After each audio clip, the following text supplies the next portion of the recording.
you saw one of the staff, Maribel Mandy. She was a social worker in the school where many of the children were attending. And she, sometimes the kids were dropping out of that school because the parents couldn't afford to pay their counterpart. It was a private school. And she asked us if she could start a community-based program in her neighborhood where these children lived. And we asked her to take us to that neighborhood, and we went and we met many families there. And so that actually began a process for CFCA of really working directly with the community, with the families, and that they would be choosing the schools they want to attend. So when CFCA was presented with the chance to make a film, they wanted to honor the Philippines in particular, and Zamboanga in particular, about this notion of working directly with the community. And so that was the beginning idea of this film. As the cost of production came down in movie making, CFCA took the chance to make a film and share these stories of these families with the world. How long did you spend, with the scholars and working with them, and then there was a whole process of, I guess, you and the scholars kind of both discovered and learned how to play some of the traditional music. Is that? Yeah, absolutely. I had the incredible privilege of getting to be out there for 5 months, and I've been a singer-songwriter by profession in Kansas City for 10 years, and after getting invited to collaborate on this incredible project, I landed my first day in the Philippines, and I immediately wanted to know from the kids, from the community here, the students that are in the program, who really loves music the most. And obviously, we found so many who love, or just absolutely in love with music and just do it as part of their daily rhythm. And we started talking with all of them and finding out about what they loved about music, and more importantly, what music meant to them personally and culturally. And as the story started to evolve, we found that this opportunity that had been suggested by the teachers, by these cultural music teachers from Davao, we found that it was this perfect invitation to them, to give them a chance to fall in love with the roots of their musical culture and to really find a whole new level of self-value and exploration in that process. And that was really exciting to see. Did anyone in the audience have any questions? It was a beautiful job. Really heartwarming to see how much dedication you gave to those kids. But I do want to know, how did they find their way back after the concert in the dark? Yeah, sure. That's a great question. I've never been asked that before. So these kids, part of what made it such a great celebration, that they kind of had this this community-wide confluence, people coming from all over the place, and for the artists and the kids as well. Many of them, we actually set up this great big campsite there so that they didn't have to travel overnight. Some of the artists that had transportation started making their way back, but by and large, it was actually just a great celebration afterwards. Everyone was just so in such a celebratory state of mind, and just felt like they'd really been a part of something beautiful. And so they all got to have a little camp out that evening, and the following day was just a great day just to recognize what had happened and say goodbyes and farewells, and to continue on their path of learning. So it was a great little bonus at the end of the concert. I got a question. At the end, it said Annie's mother died. She looked so young, the mother. You know what she died of? Yes, Aine's mother died of congestive heart failure, and she was at her home with Aine, with her husband, and she collapsed there at the kitchen table. And so it was. We do not know if if she knew she was that sick. She didn't disclose that to us when we were making the film.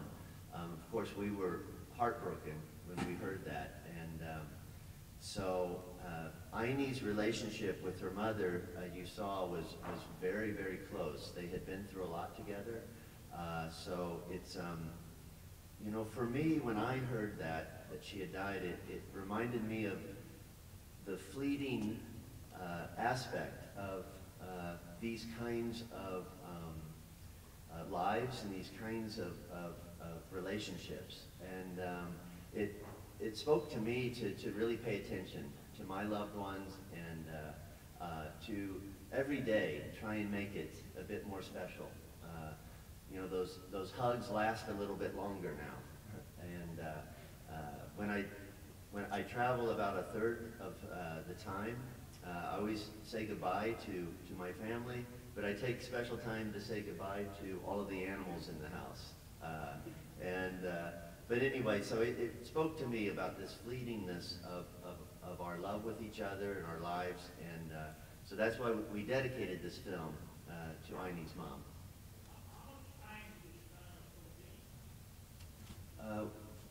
The question was how much time we spent there? That's correct. It was 5 months over the course of 2 years, actually. So the first 6 months were really, most of that was not in the film. It was mostly research, interviewing all of the Filipino musicians that we encountered. And it's important to point out that people like Joey Ayala, Popong Landero, there were many other people we spoke to. They were really the intellectual authors of the idea to invite the kids to explore their native instruments. And so we really credit them for advising us. And so what you see is really an incredible collaboration of the community there and then CFCA and the film team. I do want to introduce Judy Ann Goldman. She arrived, she actually directed the post-production of the film. So Judy Ann, please come up here.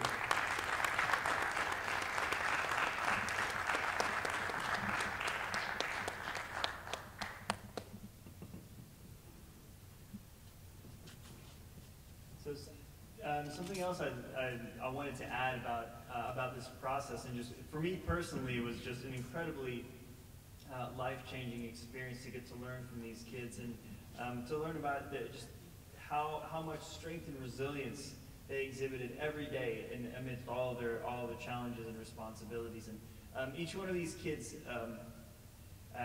from this film was either the recipient of a scholarship or had a one-to-one sponsor living in the States that gave them the space to be able to go to school and to do to participate in these workshops and to have a little bit of room in their life to flourish. And so that's the role that CFCA played in this film, and it was just really beautiful to see them really flourishing with that opportunity. Judy Ann Goldman, ladies and gentlemen, producer, director, Rise and Dream.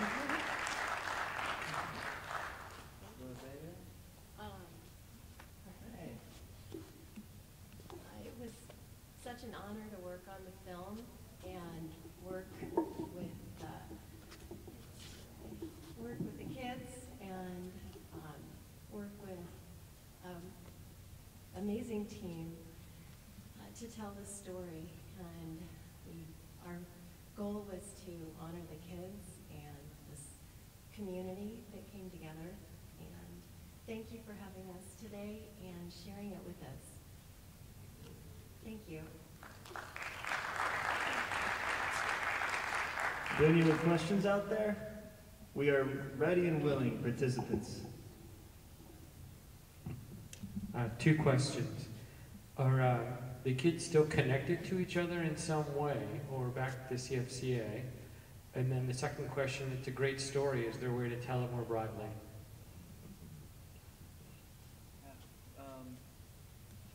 Yeah, those are great questions. So to answer your first one,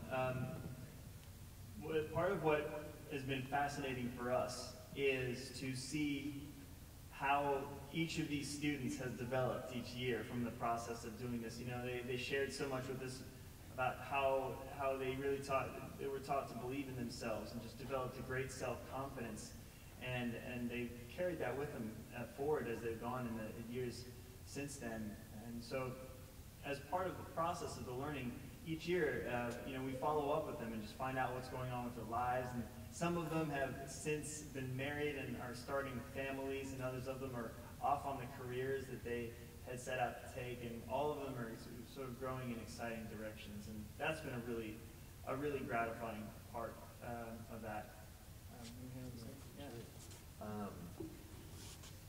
From the very beginning of CFCA, one of their purposes for even beginning was to really try and create a better worldwide conversation about this important issue of really this group of people who are out there striving, making $3 or $4 per day.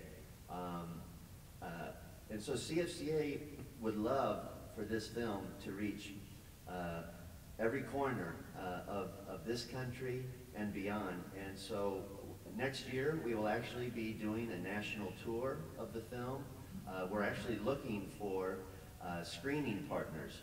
So if you are interested, or if you know anyone that can help us show the film at a theater, at a university, at a high school, we would love to talk to you afterwards back in the lobby.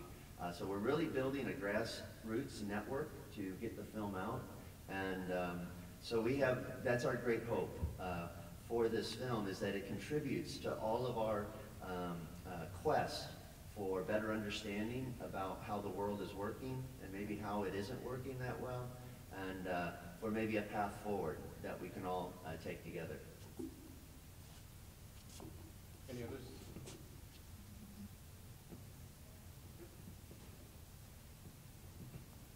Thank you. I was teary-eyed watching the movie, mainly because it brought back memories when I was growing up. So it's actually, I'm proud to be a Filipino because of the value of education that our parents instilled in us, the value of faith, the value far, far away from home, and that's what we're trying to instill in our kids as Phil-Arms, to really instill education, faith, and community. So thank you very much for showcasing whatever you did to our countrymen, especially our kids. Thank you very much.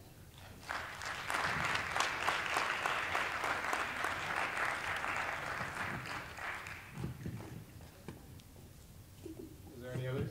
Any other questions?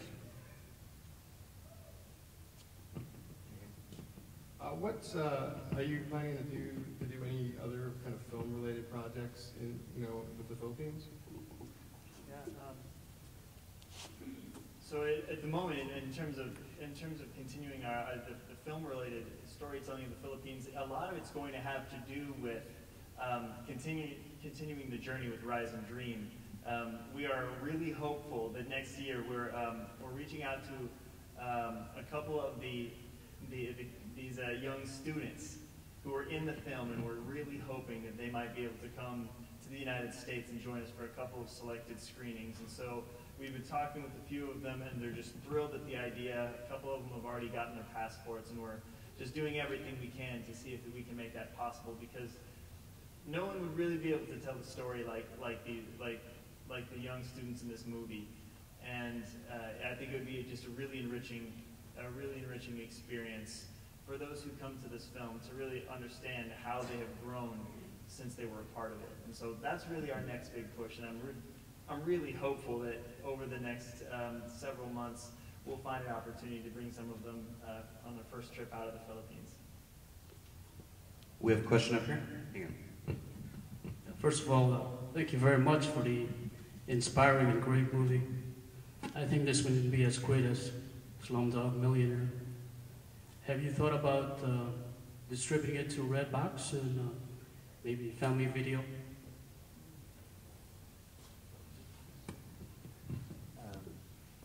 Yeah, we're looking at all possibilities. We're not experts in the film world, so we've asked for the assistance of somebody who's really an expert at media and community outreach and advocacy. He's here, Winston Imano. I don't know where he is. If he's out there, he can raise his hand. There he is. He's way in the back.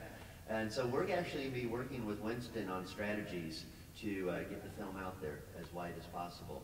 I wanted to add one comment, ma'am, to your comments about the value of education and community and one reaction we've gotten at some other screenings with non-Filipino youth here in the States and their parents is that they are seeing incredible opportunity for this film to help them actually instill those same values in their own children here. And so I want to say thank you to you and really all of the Filipinos here and in the Philippines of what they've taught us. And so I believe this is a message that needs to reach really children and families of all backgrounds. And so thank you for being here. All right, thanks everyone for joining us, and thanks to Barclay Martin, Paul Pierce, and Judy Ann Goldman.